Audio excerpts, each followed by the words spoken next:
Hello guys, welcome back to my channel. और आज के इस वीडियो में हम समझेंगे how to score high in BA and MA in English literature.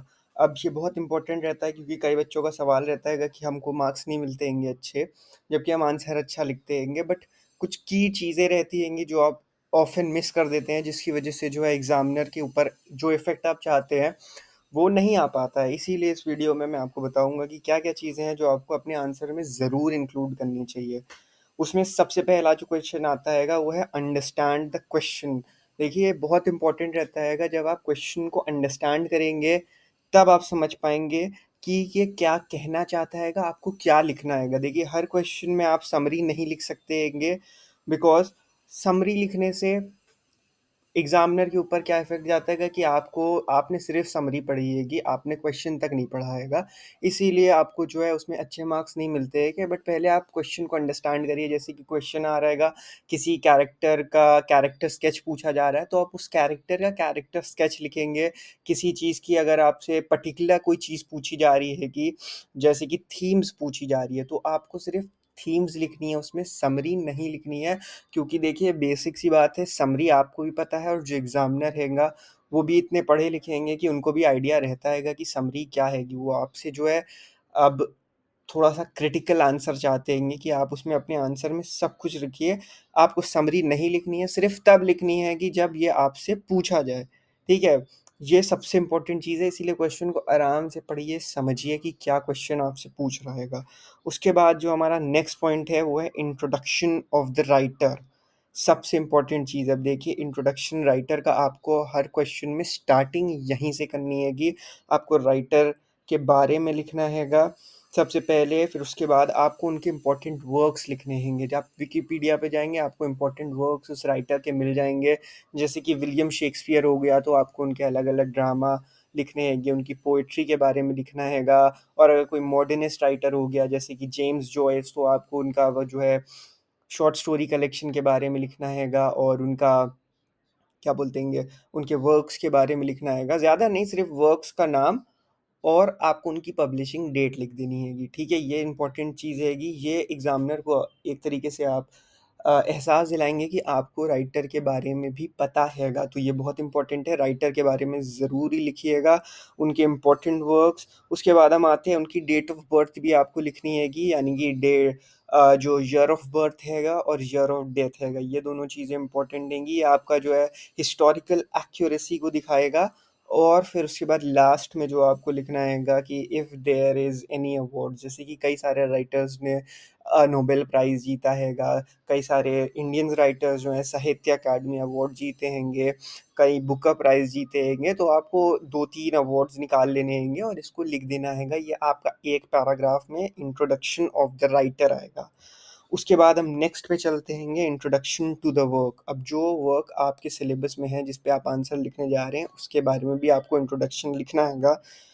First and foremost उसकी पब्लिशिंग डेट आपको लिखनी ही लिखनी हैगी कि किस ईयर में पब्लिश हुआ हैगा। आपको डेट नहीं पता है तो पब्लिशिंग ईयर आपको लिखना ही लिखना हैगा, बहुत इंपॉर्टेंट है। उसके बाद आप लिखेंगे कि कहाँ पब्लिश हुआ था। देखिए, कई वर्क्स जो रहते हैंगे, जब हम विक्टोरियन पीरियड में आते हैंगे या फिर हम मॉडर्न पीरियड में आते हैंगे, ये वर्क्स जो है मैगजीन्स में पब्लिश्ड होते थे। तो आपको उन मैगजीन्स का नाम भी लिखना ही लिखना हैगा। ये आपके आंसर को जो है एकदम से उठा देगा। राइटर, जो एग्जामिनर जो पढ़ेगा आपके आंसर को, वो समझ जाएगा कि आपको आइडिया है, आपको नॉलेज है इस वर्क के बारे में। और उसके बाद ये आप पॉइंट जो है ये स्किप भी कर सकते हैं, आप लिख भी सकते हैं। That is a small overview, यानी कि आपको शॉर्ट में, एकदम शॉर्ट में एक समरी टाइप की लिखनी है। बस ये बताना है कि नॉवेल या वर्क या पोइट्री या जो भी है ड्रामा, उसमें हो क्या रहा है, क्या कैरेक्टर्स देंगे, बहुत शॉर्ट में एक पैराग्राफ में आपको लिखनी हैगी। अब उसके बाद moving on to the most important part is the main body. ठीक है, मेन बॉडी आपको बहुत अच्छे से अपनी बनानी हैगी, इसको भी पैराग्राफ्स में डिवाइड करना हैगा। सबसे इंपॉर्टेंट चीज़ है, आप पैराग्राफ में डिवाइड करेंगे तो आपके आंसर को एक स्ट्रक्चर मिलता हैगा कि आपको कहाँ क्या लिखना हैगा। एग्जामिनर जब आपके आंसर पढ़ता हैगा, तो जब पैराग्राफ्स में डिवाइडेड रहते हैं तो उसको एक स्ट्रक्चर दिखता हैगा, ना कि एक मोनोटोनस सा आपने एक सिंगल पैराग्राफ में पूरा आंसर लिख दिया हैगा। तो स्ट्रक्चर नहीं दिखता और एग्जामिनर का माइंड डाइवर्ट होने लगता है, इसीलिए पैराग्राफ में डिवाइड करना हैगा। उसके बाद एक और इम्पोर्टेंट क्वेश्चन जो मैं ऑलरेडी बता चुका हूँ, स्टिक टू द क्वेश्चन, जो क्वेश्चन में पूछा गया है आप वही लिखेंगे। ठीक है, जो क्वेश्चन का मेन बॉडी में जो हैगा आपको सिर्फ मेन चीज़ें लिखनी हैंगी, आपको कोई ऐसी चीज़ नहीं लिखनी हैंगी जिसकी ज़रूरत ना हो, जैसे कि समरी। ठीक है, उसके बाद एक और इम्पॉर्टेंट चीज़ जो आती है, यूज़ कीवर्ड्स। अब देखिए क्वेश्चन में ही आपको कीवर्ड्स मिल जाएंगे, जैसे कि अगर आप वेस्टलैंड का आंसर लिख रहे हैं बाय टी एस एलियट, तो उसमें अगर क्वेश्चन आएगा कि explain the fragmentation in T S Eliot's Wasteland, right. तो आप फ्रैगमेंटेशन को कई बार यूज़ करेंगे, तो जब एग्जामिनर पढ़ेगा तो समझेगा कि आपका आंसर जो है वो क्वेश्चन से मैच होता है। ठीक है, अब कीवर्ड आप अपने हिसाब से अपने क्वेश्चन में देख लीजिएगा, कुछ भी हो सकता है, जैसे कि the themes of love and loyalty हो सकता हैगा, या आपसे पूछ सकते हैं कि मॉडर्निस्ट एलिमेंट। तो ये सब चीज़ें जो हैं कीवर्ड्स रहती हैं, आपको कीवर्ड्स उठा लेने हैं और अपने आंसर में उसको एज इट इज़ जो है पेस्ट कर देना है, बिल्कुल। ठीक है, उसके बाद हम आते हैं यूज़ कोटेशंस। सबसे इम्पोर्टेंट चीज़ रहती है कि अब जैसे कि कोटेशंस क्या होते हैं, आपने कोई वर्क पढ़ाएगा जो जिस पे आप आंसर लिख रहे हैं, आप उसमें जो है अपने कोटेशंस डाल सकते हैं फ्रॉम द वर्क। जैसे कि आप पोइट्री लिख रहे हैं तो आप उसमें जो है पोइट्री के कुछ कोटेशंस उठा के डाल सकते हैं, यानी एक दो लाइन डाल सकते हैं। और अगर आपको by chance quotation word to word नहीं याद है तो आप पैराफ्रेज करके भी उसको डाल सकते हैं, वो भी बहुत इंपॉर्टेंट चीज़ रहती है पैराफ्रेजिंग। बट आपको फर्स्ट प्रायोरिटी जो अपनी देनी है कि वो है कोटेशंस को देनी है, क्योंकि कोटेशंस बहुत इंपॉर्टेंट रहती हैंगी। ठीक है, आपके आंसर को वो उठा देती हैंगी। तो अच्छे से पढ़ लीजिएगा, सिर्फ समरी मत पढ़िएगा। अगर पोइट्री वगैरह है तो कुछ लाइंस देख लीजिएगा, चाहे आप नेट पे देख लीजिए, चाहे नॉवल है चाहे ड्रामा है, कुछ लाइंस देख लीजिएगा जो कि आप इसमें लिख सकते हैं अपने आंसर में, और उसको ज़रूर से लिखिएगा। ठीक है, उसके बाद हम आते हैं यूज़ इंटरटेक्चुअलिटी। इंटरटेक्चुअलिटी का क्या मतलब होता हैगा कि एक वर्क में जो है आप दूसरे वर्क का जो है रेफरेंस देते हैं, जैसे राइटर्स यूज़ करते हैं इंटरटेक्चुअलिटी, है जूलिया क्रिस्टेवा का टर्म है इंटरटेक्चुअलिटी। ठीक है, तो राइटर्स जो रेफरेंस देते हैं दूसरे वर्क्स का, वैसे ही आप भी अपने आंसर में दूसरे वर्क्स का भी रेफरेंस दे सकते हैं। जैसे कि आप अगर टी एस एलियट की वेस्टलैंड पे फ्रैगमेंटेशन पे लिख रहे हैं तो आप एग्जांपल दे सकते हैं कि जैसे कि जेम्स जॉयस का फिनिगन्स वेक भी एक कह सकते हैं कि पायनियर एग्जांपल हैगा फ्रैगमेंटेशन का। ठीक है, तो ये आपकी इंटरटेक्चुअलिटी हो गई, आपने अपने आंसर में दिखा दिया कि जो क्वेश्चन में पूछा गया है मुझे सिर्फ उसके बारे में भी नहीं पता, मुझे और भी चीज़ें पता हैं। तो आप थोड़ा सा रिसर्च करेंगे, आपको पता चल जाएगा ये वाली बात। तो ये बहुत इंपॉर्टेंट है कि आप इंटरटेक्चुअलिटी भी यूज़ करिएगा ही करिएगा, ये मेन बॉडी में आपको लिखना ही लिखना होगा। ठीक है, उसके बाद हम आते हैं थोड़े से आपको जो है राइट 2-3 डिफ़िकल्ट वर्ड्स। जैसे कि एग्जामिनर अगर पढ़ रहेगा तो 2-3 अगर वो डिफ़िकल्ट वर्ड्स अगर उसने देख लिए आपके आंसर में, तो एक अच्छा इंप्रेशन पड़ेगा। जैसे कि आप सेप्टुआगेनेरियन रहता हैगा जो 70 टू 80 साल के एज के बीच में रहते हैंगे। और जैसे कि आप एस्च्यू वर्ड्स का यूज़ कर सकते हैं, एस्च्यू का मतलब होता है अवॉइड। ऐसे मतलब डिफ़िकल्ट वर्ड्स 2 से 3, ज़्यादा नहीं करना है आपको, मगर कम भी नहीं करना हैगा, बिल्कुल एकदम ऑर्डिनरी लैंग्वेज में भी नहीं लिखना है आपको। 2 से 3 जो हैंगे लिखना ही लिखना हैगा, इम्पोर्टेंट या डिफ़िकल्ट वर्ड्स, ताकि एग्जामिनर पढ़े तो उसके ऊपर एक अच्छा इंप्रेशन पड़े। उसके बाद आता है throw in some literary theory. ठीक है, अब लिटरेरी थ्योरी अगर आप बीए में हैं तो आपको इतना आइडिया नहीं होगा, मगर आप मास्टर्स में होंगे तो आपको लिटरेरी थ्योरी पढ़ाया जाता है।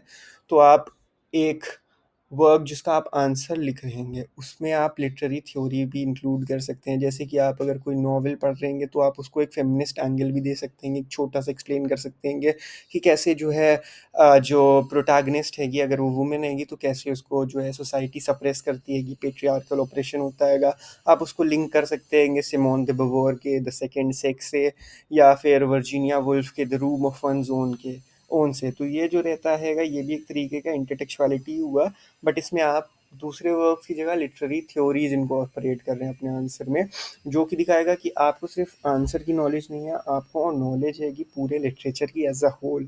थ्योरी बहुत इंपॉर्टेंट पार्ट माना जाता हैगा, और कई सारे जो एग्जामिनर्स जो आपकी कॉपी चेक करते हैं उनका जो थीसिस रहता है वो भी थ्योरी पे ऊपर रहता हैगा, तो उनको बहुत अच्छी नॉलेज रहती है थ्योरी की। तो अब ये मत सोचिएगा कि कहीं एग्जामिनर को ये आंसर पता ही ना हो, ऐसा नहीं होगा। अगर वो प्रोफेसर की जॉब पे हैंगे तो उनको ऑब्वियसली ये सारी चीज़ें पता होंगी, तो आप अपना आंसर जो है अच्छे से लिखिएगा। उसके बाद जो हम आते हैं एक इम्पॉर्टेंट बट ऑफन निग्लेक्टेड और ओवरलुक्ड पार्ट पे, कंक्लूजन पे। ठीक है, कंक्लूजन में आता है don't make it too big. अब बहुत बड़ा कंक्लूजन नहीं लिखना है, 1 या 2 पैराग्राफ मैक्स, उससे ज़्यादा नहीं लिखना है आपको बहुत बड़ा कंक्लूजन, क्योंकि ऑफ़न टाइम्स जो है एग्ज़ामिनर जल्दी-जल्दी में आपको कंक्लूजन पढ़ते हैं और कंक्लूजन के बेसिस पे आपको मार्क्स देते हैं, ठीक है?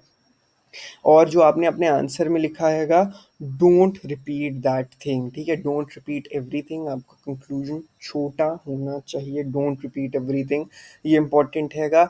जो आपने लिखा हैगा उसको दोबारा आपको नहीं लिखना है कंक्लूजन में, आपको जो है उसमें से क्या कह सकते हैं, सिर्फ कीवर्ड्स निकालने होंगे, जो कि हमारा थर्ड पॉइंट है, राइट ओनली द कीवर्ड्स। अब कीवर्ड्स आप निकाल सकते हैं जैसे कि थीम्स हो गई, तो आप थीम्स निकाल लीजिएगा कि ये थीम्स हैंगी, ये इंपॉर्टेंट थीम्स हैंगी जो राइटर ने लिखी हैंगी, उसको आप अपने कंक्लूजन में डाल सकते हैंगे।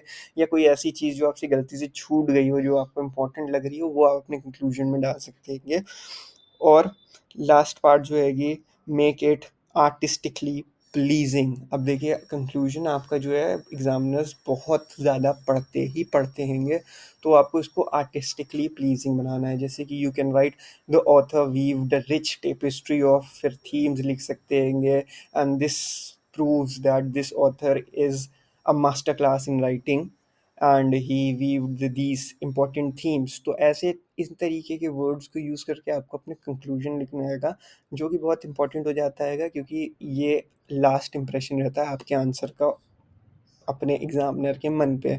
और जितना अच्छा आपका कंक्लूजन रहेगा उतने बढ़िया आपको मार्क्स मिलेंगे, ठीक है?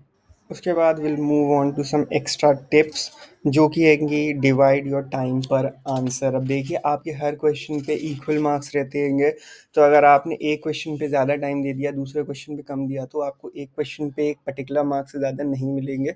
इसीलिए हर क्वेश्चन का टाइम आपको रखना हैगा इक्वल, और उसी टाइम लिमिट के अंदर आपको अपना आंसर कंक्लूड करना हैगा, क्योंकि सब आंसर के सेम मार्क्स रहते हैंगे। अगर आपने सारे आंसर अच्छे से लिख दिए तो आपको ज़्यादा बेटर मार्क्स मिलेंगे, रादर दैन कि आपने सिर्फ एक आंसर अच्छे से लिख दिया और बाकी सारे आंसर आपने रश कर दिए और उसको अच्छे से नहीं लिख पाए, तो आपको ऑटोमेटिकली एवरेज के बेसिस पे कम ही मार्क्स मिलेंगे। तो इसीलिए डिवाइड योर टाइम, ठीक है? उसके बाद एक और चीज़ है, डोंट पैनिक, ठीक है? It will mess up your answer. अगर जितना आप पैनिक करोगे उतना आप मिस करोगे, उतनी आप चीज़ें मिस करोगे। इसीलिए आराम से कामली अपने एग्ज़ाम में आंसर लिखने होंगे आपको, शांति से, टेक डीप ब्रेथ्स, उसके बाद आंसर आप लिखिए अपना आराम से, कोई जल्दी नहीं है, एक एग्ज़ाम ही हैगा और आप बहुत अच्छा करेंगे। And lastly, start calmly and trust in yourself, ठीक है? एकदम आराम से स्टार्ट करिएगा और अच्छा करिएगा, क्योंकि आपने तैयारी करी है, बहुत अच्छे से तैयारी करी है, और आप अपने आंसर को बहुत ईज़िली लिख पाओगे और आपको बहुत अच्छे मार्क्स मिलेंगे। With that, all the best from my side. And अब इसके साथ हम अपने वीडियो के एंड पे आते हैंगे।